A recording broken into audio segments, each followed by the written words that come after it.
Hello and welcome back to Deus Machina Demonbane.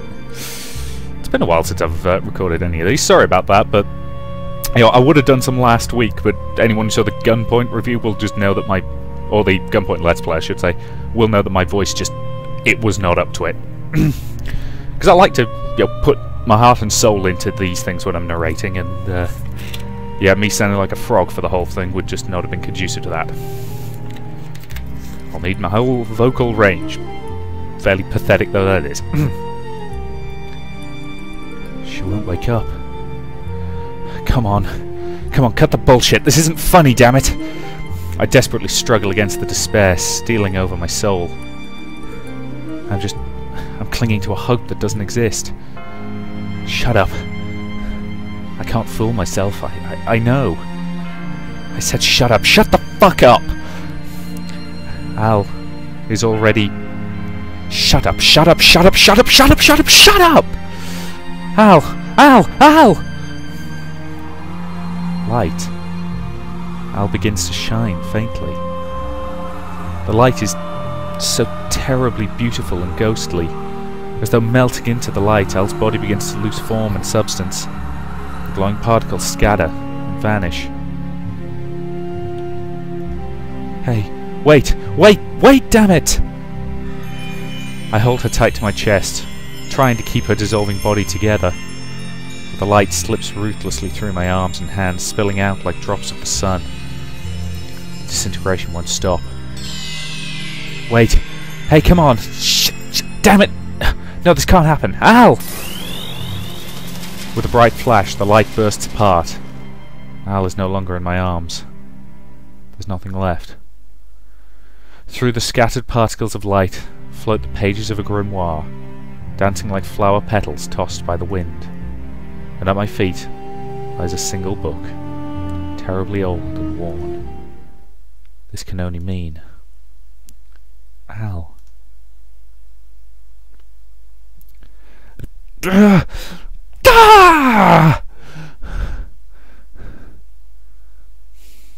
Faced with overwhelming evil, the sword that smites evil has finally shattered. For the sake of her love, the wisdom that smites evil has sacrificed herself to save her master. The man has lost his sword, lost his wisdom, lost his beloved. All hope has now been torn from him. O heaven, I ask thee, is naught but destruction left me?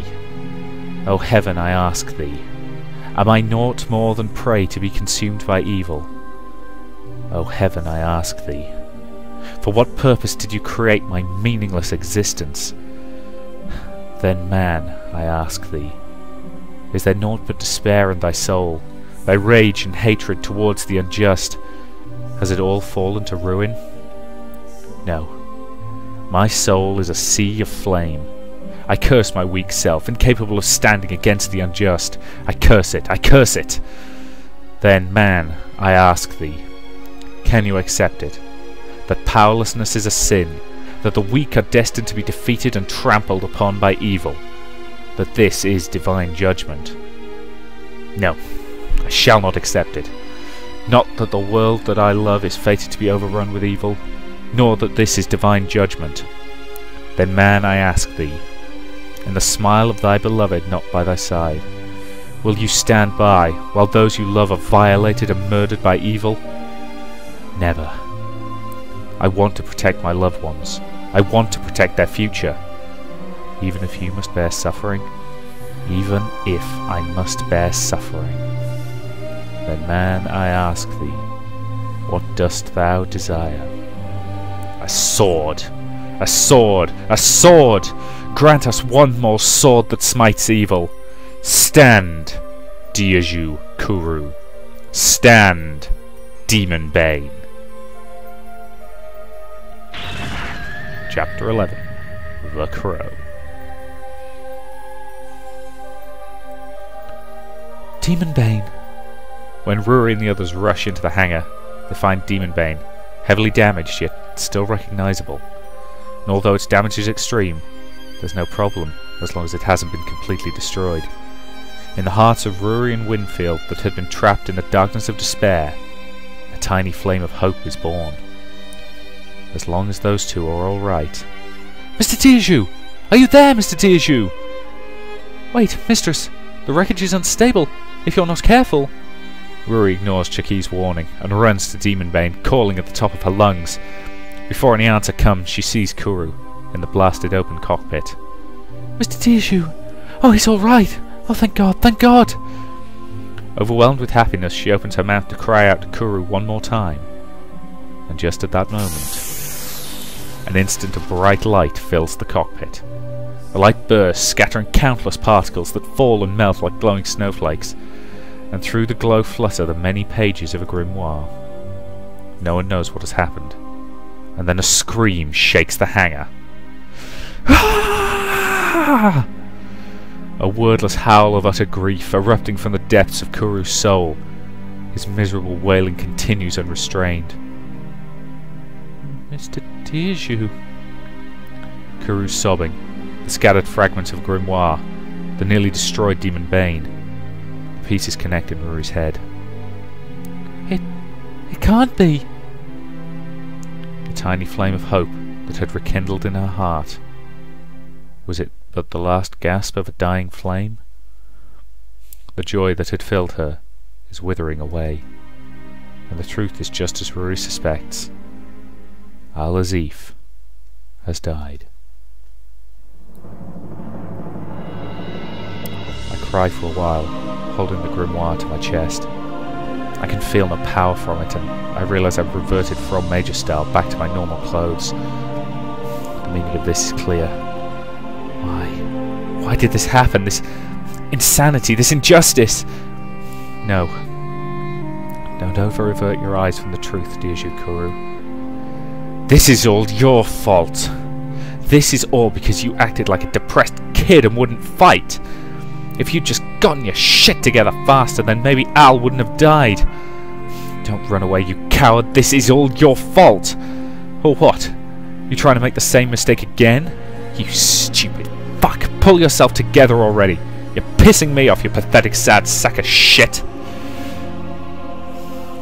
I look down, and there I see the guns, Cthugha and Ithaqua, lying on the floor of the cockpit. Must have fallen out of me when I lost Al's power. 2 seals have vanished from the backs of my hands as well. Cthugha and Ithaqua. They were manifestations of Al's power. With Al dead, it makes sense that I wouldn't be able to summon them. Maybe just the guns too are fed up with my sorry ass. Can't blame them. Who'd want to fuck a bird like me as their master?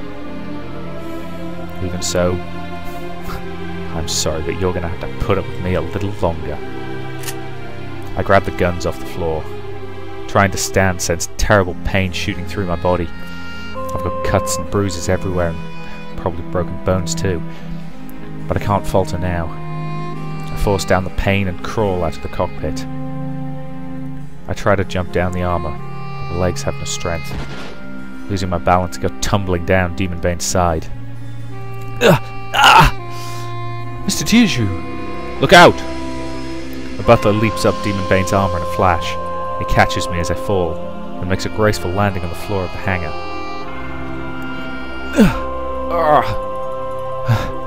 That was close. As the butler gently lets me down, the princess and the others come running over in haste. Hey, you're seriously wounded. What do you think you're doing? Hurry, call the medical team. Sorry. Now's not the time for this. They try to support my body, but I shake them all off. Huh? Mr. Tiaju, what are you doing? Sorry. It'll have to wait. I've got something to do.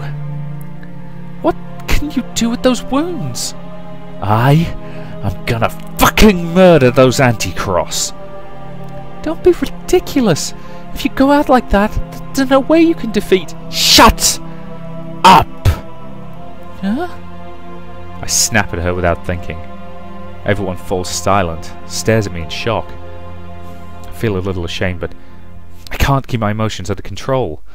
My rage pours out of me in an unsuppressible torment. Al died to protect me. Is that fair? Can you forgive them? There's no way I can.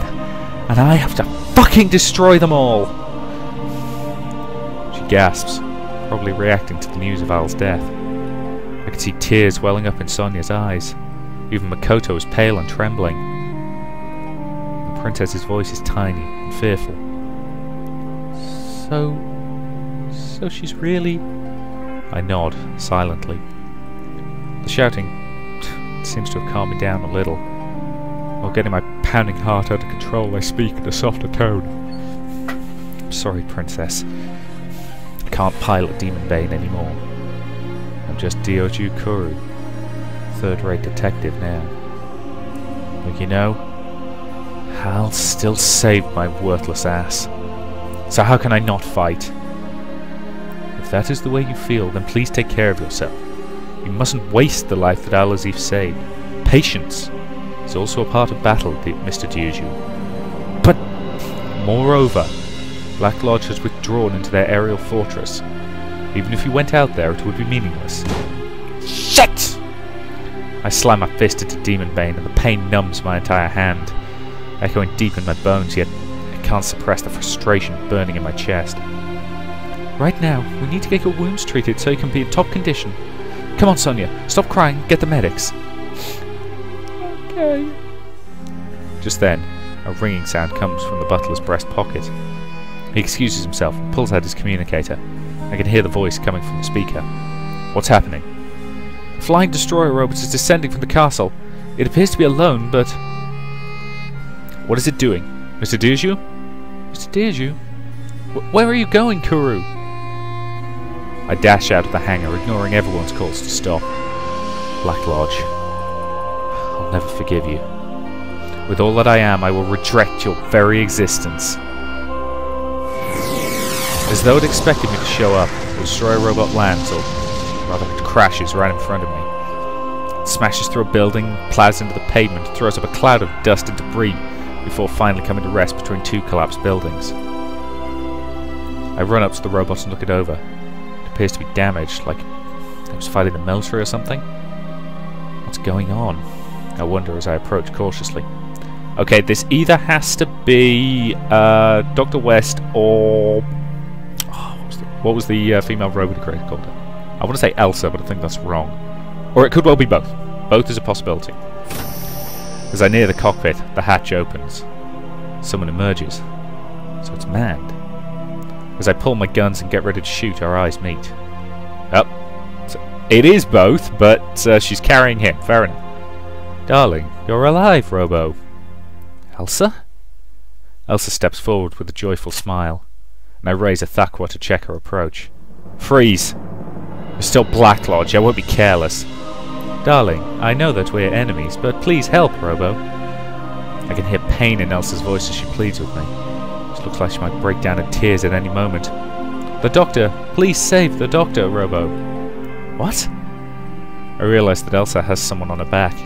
His face is ghostly white, he appears to be unconscious, but there's no mistaking him. Dr. West. Dr. West's stab wound was deep, and he was in critical condition. It looks like he'd got to us in time. Now he's lying on a bed in the infirmary, breathing peacefully on a respirator. The anesthesia must still be working. Why did you save this man, Mr. Dioju? I assume you know that he is one of Black Lodge's cursed disciples. The princess glares questioning at me. It's a little scary. Well, look, just abandoning would have left a bad aftertaste. I mean, sure he's a bad guy, but I don't think he's evil like the Anticross. You're too kind. I suppose that's one of your good points. Please, exercise a little more caution. Got it. I'll be careful. Darling, thank you, Robo. Elsa glomps onto me from the side, with no regard for my injuries. Ah! Don't grab my wounds, dumbass! Yes, you're being much too friendly. Let go of him, you wind-up toy. Robo. With her looking a bit dejected, I think that's a reasonable point to end this part. So, thank you very much for watching, and I'll see you in the next.